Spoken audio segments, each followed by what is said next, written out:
자, 실험 연구 들어가겠습니다. 자, 질병 규명을 실험적인 방법에 의해서 입증하고자 한다. 자, 책은 34쪽입니다. 자, 여기는 종류가 두 가지가 있네. 임상실험, 지역사회 실험. 아까 얘기한 거네. 그냥 넘어가겠습니다. 자, 실험 방식. 단일맹건법, 이중맹건법, 삼중맹건법. 자, 단일맹건법은 실험자나 피실험자가, 두 번째 줄부터 읽는 게 낫겠다. 실험 대상자가 자신이 실험군에 속하는지, 피실험군에 속하는지를 모르게 한 상태에서 실험을 하는 방법. 자, 그런데 비해서 이중맹건법. 피실험자는 물론 실험자도 누가 실험군이고 누가 피실험군인지를 모르게 하고 실시하는 실험 방법.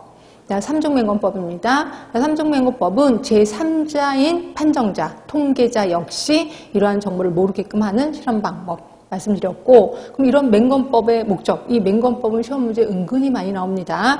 맹건법의 목적은 주관적인 요소가 강한 평가 항목의 영향을 통제하기 위해서, 그러니까 머리가 맑아지는 느낌 하면 이게 주관적인 요소가 강한 거잖아요. 그렇지? 그리고 연구자와 연구 대상자에 의한 편견을 줄이기 위해서, 그리고 정보 바이어스를 줄이기 위해서. 정보 바이어스는 또 뭔데요? 나중에 또 배우실 겁니다. 걱정하지 마시고 일단 정보 바이어스를 줄이기 위한 거다라고 보시면 될 것 같고, 근데 이 실험 연구에는 두 가지가 있습니다. 평행 설계, 교차 설계. 그러니까 평행 설계는 처음부터 연구 대상자가 치료군이면 끝까지 치료군, 그리고 비교군이면 끝까지 비교군. 결국 실험군이 있고 대조군이 있다면 이 사람은 계속 실험군이야, 이 사람은 계속 대조군이야. 그런데 비해서 교차 설계는 연구 대상자가 처음에는 치료군이었다면 일정 기간이 지난 다음에는 비교균으로 교차하는 설계를 얘기를 해요. 결국 내 스스로 처음에는 실험군이야, 그리고 좀 이따가는 대조군이 되는 거죠. 근데 여기는 조건이 있습니다. 조건이 뭐냐면 휴약 기간이 있어야 돼. 휴약 기간. 자, 내가 신약을 개발해서 신약을 먹는 실험군이었어요. 실험군.